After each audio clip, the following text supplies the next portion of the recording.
Chapter 8 The Trunchbull. In the interval, Miss Honey left the classroom and headed straight for the headmistress's study. She felt wildly excited. She had just met a small girl who possessed, or so it seemed to her, quite extraordinary qualities of brilliance. There had not been time yet to find out exactly how brilliant the child was, but Miss Honey had learnt enough to realize that something had to be done about it as soon as possible. It would be ridiculous to leave a child like that stuck in the bottom form. Normally, Miss Honey was terrified of the headmistress and kept well away from her, but at this moment she felt ready to take on anybody. She knocked on the door of the dreaded private study. "Enter!" boomed the deep and dangerous voice of Miss Trunchbull. Miss Honey went in. Now most head teachers are chosen because they possess a number of fine qualities. They understand children and they have the children's best interests at heart. They are sympathetic, they are fair, and they are deeply interested in education. Miss Trunchbull possessed none of these qualities, and how she ever got her present job was a mystery. She was above all a most formidable woman. She had once been a famous athlete, and even now the muscles were still clearly in evidence. You could see them in the bull neck, in the big shoulders, in the thick arms, in the sinewy wrists, and in the powerful legs. Looking at her, you got the feeling that this was someone who could bend iron bars and tear telephone directories in half. Her face, I'm afraid, was neither a thing of beauty nor a joy forever. She had an obstinate chin, a cruel mouth, and small arrogant eyes. And as for her clothes, they were, to say the least, extremely odd.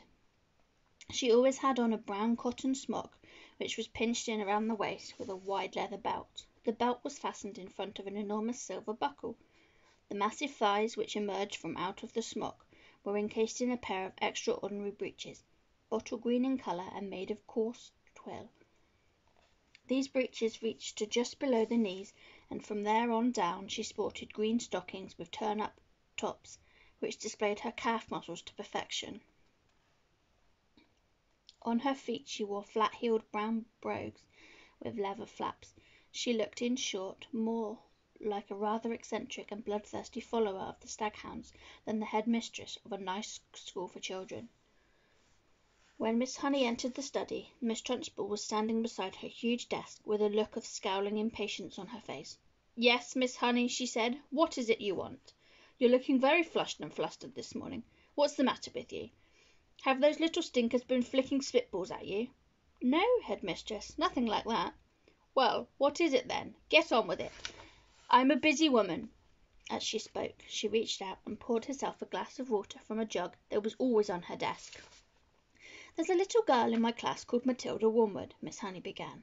"That's the daughter of the man who owns Wormwood Motors in the village," Miss Trunchbull barked. She hardly ever spoke in a normal voice. She either barked or shouted. "An excellent person, Wormwood," she went on. "I was in there only yesterday. He sold me the car. Almost new, only done 10,000 miles. Previous owner was an old lady who took it out once a year at most. A terrific bargain. Yes, I liked Wormwood. A real pillar of our society. He told me the daughter was a bad lot, though. He said to watch her. He said if anything bad ever happened in the school, it was certain to be his daughter who did it. I haven't met the little brat yet, but she'll know about it when I do. Her father said she's a real wart." "Oh, no, headmistress, that can't be right," Miss Honey cried. "Oh, yes, Miss Honey, it damn well is right. In fact, now I come to think of it, I'll bet it was she who put the stink bomb under my desk here first thing this morning. The place stank like a sewer. Of course it was her. I shall have her for that. You see if I don't. What's she like?" "What does she look like? Nasty little worm, I'll be bound. I have discovered, Miss Honey, during my long career as a teacher, that a bad girl is far more dangerous creature than a bad boy.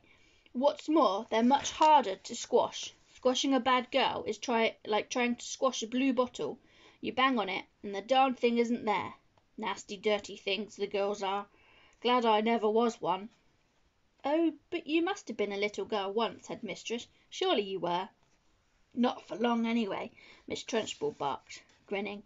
"I became a woman very quickly." "She's completely off her rocker," Miss Honey told herself. "She's balmy as a bedbug." Miss Honey stood resolutely before the headmistress. For once she was not going to be browbeaten. "I must tell you, headmistress," she said, "that you are completely mistaken about Matilda putting a stink bomb under your desk." "I am never mistaken, Miss Honey." "But, headmistress, the child only arrived in school this morning and came straight to the classroom." "Don't argue with me, for heaven's sake, woman. This little brat, Matilda, or whatever her name is, stink-bombed my study. There's no doubt about it. Thank you for suggesting it." "But I didn't suggest it, headmistress." "Of course you did. Now what is it you want, Miss Honey? Why are you wasting my time?" "I came to talk to you about Matilda, headmistress.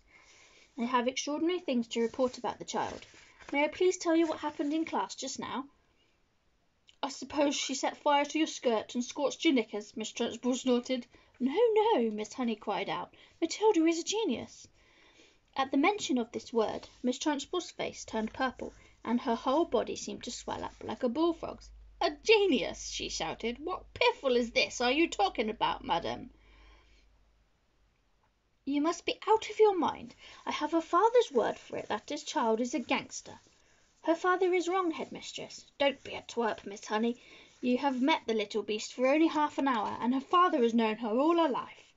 But Miss Honey was determined to have her say, and she now began to describe some of the amazing things Matilda had done with arithmetic.